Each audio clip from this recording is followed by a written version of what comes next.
하나님께 지켜야 할 믿음의 기준이라는 말씀으로 잠시 말씀을 나누고자 합니다. 오늘 읽었던 본문의 말씀은 그 블레셋에게 하나님의 법궤를 빼앗기죠. 그리고 그 법궤가 다시 이 벳세메스로 돌아옵니다. 지난주에 설교 시간에 말씀을 드렸습니다. 그때 하나님께서 사용하신 것이 바로 암소 2마리였습니다. 이 하나님의 법궤가 빼앗겼다가 다시 이스라엘로 돌아왔어요. 그리고 그 돌아온 것이 벳세메스라는 작은 마을이었습니다. 그 벳세메스의 마을 사람들의 기분이 어땠을까요? 빼앗겼던 하나님의 법궤가 다시 이스라엘로 돌아왔는데 그게 자신들의 마을로 돌아왔습니다. 엄청 기뻤을 겁니다. 마을 잔치가 아마 열릴 만큼 굉장히 기쁘고 행복했을 겁니다. 그런데 이 벳세메스에 있는 사람들이 법궤 안이 궁금해지기 시작한 겁니다. 그래서 하나님의 법궤를 이 벳세메스 사람들이 법궤를 열게 됩니다. 그 순간 하나님이 이 벳세메스 사람들을 심판하셔서 70명이 죽게 됩니다. 한순간에 그들의 기쁨과 행복과 그 모든 잔치가 슬픔이 됐고 아픔이 됐고 고통이 됐고 죽음의 비명소리로 변했습니다. 분명 그들은 하나님의 법궤가 돌아왔을 때 굉장히 기뻤을 겁니다. 그런데 그 기쁨이 한순간에 죽음으로 하나님의 심판으로 그 두려움과 떨림으로 변하게 됐습니다. 그러면서 이 벳세메스 사람들이 이렇게 고백합니다. 20절. 벳세메스 사람들이 말하였다. 이렇게 거룩하신 주 하나님을 누가 감히 모실 수 있겠는가? 이 궤를 어디로 보내어 우리에게서 떠나가게 할까? 상황이 완전히 바뀌었어요. 누가 이 하나님의 법궤를 모실 수 있고 우리에게서 제발 이 법궤를 치워주십시오. 호소를 합니다. 참 이상하죠? 하나님의 영광의 법궤가 자신들의 마을에 있으면 이거는 기쁨이고 영광스러워야 할 일인데 이 벳세메스 사람들은요, 이 법궤를 누가 모실 수 있을까? 우리에게서 좀 치워주시고 다른 곳으로 옮겨줬으면 좋겠다라고 한탄을 합니다. 이것이 오늘 본문의 말씀인데 우리가 이 본문을 통해서 이런 질문을 한번 해보고 싶습니다. 왜 이들은 70명이나 죽었고 이 하나님의 법궤, 이 영광스러운 하나님의 법궤가 그 기쁨과 행복이 왜 그들에게는 죽음이 됐고 고통과 고난으로 변했을까요? 도대체 이유가 무엇일까요? 한순간에 그들의 기쁨은 변해서 슬픔이 됐습니다. 그 이유가 어디에 있을까? 성경에 보면 이유는 딱 한 가지입니다. 그들은 하나님의 법궤를 자신들의 기준과 자신들의 생각과 자신들의 믿음을 가지고 함부로 하나님의 법궤를 열어봤습니다. 그 법궤를 열었을 때 하나님은 그들에게 그 자리에서 기쁨이 슬픔이 되고 행복이 죽음으로 변하는 하나님의 심판을 내려줬던 것입니다. 우리가 이것을 한번 본문을 통해서 기억했으면 좋겠습니다. 이 법궤는 이들도 다 알고 있습니다. 야훼 신을 믿는 야훼 신앙을 가지고 있는 유대인이라면 모든 사람들은 어린아이부터 노년에까지 다 알고 있습니다. 이 법궤는 함부로 만질 수 없다는 것. 레위인이나 제사장들 외에는 이 법궤를 만지지도 못하고 옮기지도 못하고 함부로 해서는 안 된다는 건 유대인들은 다 알고 있었어요. 벳세메스 사람들이라고 모르지는 않을 겁니다. 나라도 작고 백성도 많지 않은 그 유대인들이 이 하나님의 법궤를 제사장과 레위인 아니면 만질 수 없고 옮길 수 없다는 그 율법을 모를 리가 없어요. 그런데도 불구하고 이들은 자신들의 기준을 가지고 자신들의 호기심 때문에 하나님의 법궤를 그냥 그 자리에서 열어본 것입니다. 하나님께 지켜야 할 선을 넘어버렸고 하나님 앞에 질서를 지켜야 할 질서도 이들은 다 무시했던 겁니다. 그랬더니 하나님이 그 자리에서 70명을 심판하셨습니다. 이 법궤가 어떻게 벳세메스로 돌아왔는지 아마 우리 성도님들도 다 아시리라 생각을 합니다. 블레셋과 이스라엘이 전쟁을 치렀어요. 이스라엘이 집니다. 그래서 블레셋이 전쟁에 승리해서 전쟁의 승리품, 전리품으로 이 하나님의 법궤를 자신들의 다곤 신상 앞에다가 갖다 놓았습니다. 그러니까 이 블레셋 사람들은 이 하나님의 법궤, 하나님의 영광을 그냥 전쟁에 승리한 전리품 따위로 그 정도 그 의미밖에는 생각하지 않았어요. 그랬더니 하나님이 이 블레셋 사람들을 어떻게 심판하십니까? 전염병을 보내셔서 그들을 치십니다. 다곤 신상이 넘어지고 다곤 신상이 목에 부러지고 손발이 다 부러집니다. 그것을 가드라는 지역으로 옮겨놨습니다. 가드라는 지역에 옮겨놔도 하나님은 그 가드 사람들을 심판하십니다. 그것을 에그론, 하나님의 법궤를 에그론 지역에다가 옮겨놔도 하나님은 거기에 있는 사람들을 또 동일하게 전염병으로 심판하십니다. 가는 곳마다 하나님은 그들을 심판하셨습니다.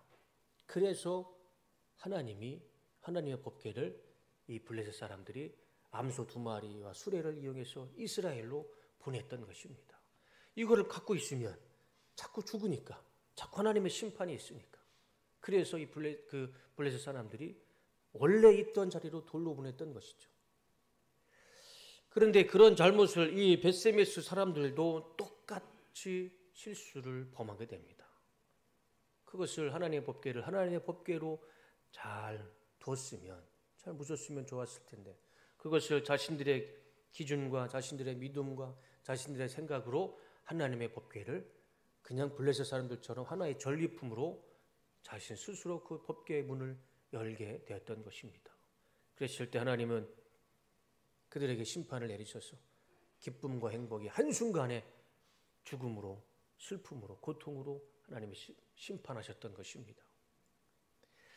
오늘 본문은 우리에게 주는 의미가 너무 큽니다. 지금 우리는 어떤 기준을 가지고 하나님을 섬기고 있는지, 어떤 생각과 어떤 마음으로 우리 하나님을 섬기고 있는지 오늘 이 시간에 우리의 마음과 우리의 믿음과 우리의 기준을 한번 살펴보길 원합니다. 블레셋 사람들처럼 이 하나님을 믿는 믿음을 그냥 전리품으로, 그런 정말 하찮은 믿음으로 여기고 있는지, 벳세메스 사람들처럼 자신의 기분대로 하나님의 선과 질서를 넘는 나의 호기심과 나의 믿음 가지고 하나님을 믿고 있지는 않은지, 나의 기준이 어디에 있는지, 하나님을 믿는 기준이 어디에 있는지 한번 이 시간에 생각해 보길 원합니다. 분명한 사실은 우리는 하나님의 기준을 땅으로 내려오거나 하나님의 기준을 내 스스로 맞추면 안 됩니다. 우리는 하나님의 기준을 맞춰 가야 됩니다. 하나님의 기준을 나한테 맞추는 것이 아니라 내가 하나님의 기준을 맞추며 살아가야 됩니다. 이거는 분명한 사실입니다. 하나님의 기준이 땅으로 내려오는 것이 아니라 우리가 하늘의 기준을 맞추며 살아가야 됩니다. 하나님의 심판을 받은 이스라엘 사람들, 이 벳세메스 사람들이 나중에 이렇게 변합니다. 7장 2절의 말씀이죠. 다 같이 읽어보겠습니다. 시작. 괴가 기랏 여아림에 머문 날로부터 약 20해 동안 오랜 세월이 지났다. 이 기간에 이스라엘의 온 족속은 주님을 사모하였다. 하나님의 괴가요, 벳세메스에서 옮겨져서 기랏 여아림에 머물게 됩니다. 그리고 사람들이 이제 다 알았겠죠. 하나님의 법궤를 함부로 건들면 안 된다는 것. 그래서 20년 동안 이스라엘 온 족속이 주님을 사모하기 시작합니다. 이제서야 온 족속이 하나님을 사모하게 됩니다. 하나님을 자신의 호기심과 기준으로 믿고 하나님 앞에 선을 넘기고 질서를 무너뜨리고 자신 마음대로 하나님의 법궤를 만졌던 그들이 심판받았을 때 그들은 20년 동안 하나님 앞에 온 족속이 하나님을 사모하는 바른 믿음으로 하나님을 섬기게 됩니다. 사람과의 관계를 생각해 보면 사람과의 관계가 오래가고 진정성 있게 계속 그 관계가 유지하기 위해서는 딱 하나가 필요한 것 같습니다. 무엇일까요? 제 생각에는 지켜야 할 선을 지키면, 사람과의 관계 속에서 선을 지킨다면 그 인간관계는 서로 진정성이 있고 또 오래가는 관계가 유지되는 것 같습니다. 근데 그 선이 무너지면 그 질서가 무너지면요, 사람과의 질서가 무너지면 정말 원수보다 더 보기 싫은 관계가 무너지게 되는 것을 보게 됩니다. 요즘 배우 정우성이라는 사람 때문에 좀 뉴스가 많이 나오는데, 정우성이라는 배우와 이정재라는 이 두 배우가 대한민국의 톱 남자 탤런트 영화 배우지 않습니까? 그런데 이 두 사람이 20년 넘게 우정을 아주 진정성 있는 친구로 우정을 나누며 살고 있더라고요. 그래서 많은 사람들이 이 두 사람의 관계를 되게 칭찬하고 부러워합니다. 그래서 기자들이 물어보죠. 도대체 이 두 분은 어떻게 친구 사이길래, 어떤 친구 사이길래 그렇게 20년 동안 이렇게 진정성 있게 관계를 유지하고 수 있습니까? 그랬을 때 이 두 사람의 대답이 한 가지더라고요. 서로 반말을 하지 않는답니다. 아직도 둘이는 존대를 한답니다. 이정재 씨와 정우성 씨가 지금 50이 넘었는데 20년이 넘도록 친구 사이인데도 불구하고 서로의 말의 대화에서 존대를 쓴답니다. 그러니까 서로와 친구지만, 아주 20년 넘은 친구지만 서로 간에 지켜야 할 선을 지키고 예의를 지키고 서로 간에 해야 할 일들을 했을 때 20년 동안 진정성 있는 친구로 깨지지 않는 관계를 유지할 수가 있었던 것이죠. 제가 어떤 영상을 보는데 이혼 상담을 하는 영상이었습니다. 그 프로그램 정확하게 이름은 기억이 안 나는데 짧은 영상이었어요. 어떤 젊은 부부가 나와서 앞에 그 이혼 상담하시는 분하고 대화를 하는데, 이 부부의 가장 큰 문제는 서로가 서로 지켜야 할 선이 완전히 무너진 겁니다. 그래서 이 남편이 아내한테 바라는 모습은 아내가 제발 자기한테 친절한 말을 좀 하기를 원하는 거예요. 남편으로서 인정받는, 남편으로서 남편을 인정해주고 대해주는 그런 말을 쓰길 원한다는 겁니다. 남편은 한 가지밖에 없었어요. 아내한테 바라는 것. 남편으로서 대우해주는 말을 친절하게 해달라는 것. 아내는 남편에게 이런 모습을 원했습니다. 남편은 아내에게 욕을 하지 말고 화를 내지 않는 것. 별것도 아니잖아요. 남편은 아내한테 남편으로서 인정해주는 말을 해달라. 친절하게 말을 해달라. 아내는 욕을 하지 말고 화를 내지 마라. 그 두 가지를 이 부부가 서로 바라는 겁니다. 서로가 서로를 존중해주고 함부로 대하지 않는 것을 이 두 부부가 서로에게 원했던 거예요. 근데 그게 안 돼서 이혼을 하겠다고 그렇게 조종 TV에 나와서까지도 그 두 부부가 상담을 하고 있는 모습을 봤습니다. 부부가 오래 살면 살수록 무너지는 게 하나가 있는 것 같습니다. 저도요, 제 아내와 10년 넘게 살면서 조심하려고 하지만 그래도 부부가 오래 살면 어느 순간에 무너져 버리는 것이 있습니다. 부부가의 이 선이 무너지는 것 같아요. 말을 함부로 하게 되고 남편과 아내가 해야 할 역할이 무너지는 것 같고 가정 안의 질서가 무너지는 것 같고, 아무리 오래 살아도 남편이 아내에게 지켜야 할 선이 있고 아내는 남편에게 지켜야 할 선이 있는데 그것이 무너지면 그 가정은 지옥이나 별반 다르지 않을 것입니다. 아무리 오래 살아도 10년, 20년, 30년, 40년을 같이 살아도 부부가 지켜야 할 선이 무너지면 그 가정은 기쁨과 행복이 아니라 그냥 지옥 그 자체일 것입니다. 사람과의 관계도 이러한데 하나님과의 관계를 생각해 봤을 때 우리가 하나님과의 깊은 관계를 원하고 영적으로 깊은 교제를 원한다면 가장 먼저 우리가 해야 할 것이 무엇일까요? 사람으로서, 성도로서 우리는 하나님 앞에 지켜야 할 선을 지키며 살아가야 됩니다. 오늘 본문에 나왔던 이 베스메스 사람들은요, 자신의 호기심으로, 자신의 기준과 자신의 믿음으로 하나님의 지켜야 할 선을 넘어버렸어요.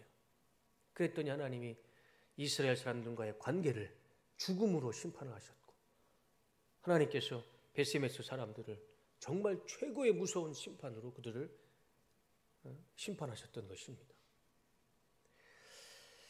우리도 성도로서 하나님과의 깊은 관계를 원하고 영적인 깊은 관계를 원한다면 우리는 하나님 앞에 반드시 지켜야 할 선이 있습니다. 지켜야 할 하나님의 영적인 질서가 있습니다. 베스메스 사람들은 기쁨이 슬픔으로 변했고 행복이 한순간에 죽음으로 변했습니다. 그들이 그렇게 심판받은 이유가 무엇이었을까요? 한 가지입니다. 사람의 기준과 하나님의 기준이 충돌했습니다. 사람의 기준이 하나님의 기준을 넘어버렸습니다. 그랬더니 하나님이 그들을 심판하셨습니다. 그들에게 슬픔, 기쁨이 다 사라지고 슬픔만 있었습니다. 지금 내 삶 가운데 아무리 열심히 교회를 나오고 신앙생활을 하고 기도를 하고 성경을 읽고 하나님 앞에 헌신을 해도 내 마음 가운데 하나님과의 기쁨이 없다면, 영적으로 채워지지 않는 것이 있다면 분명 문제가 있을 것입니다.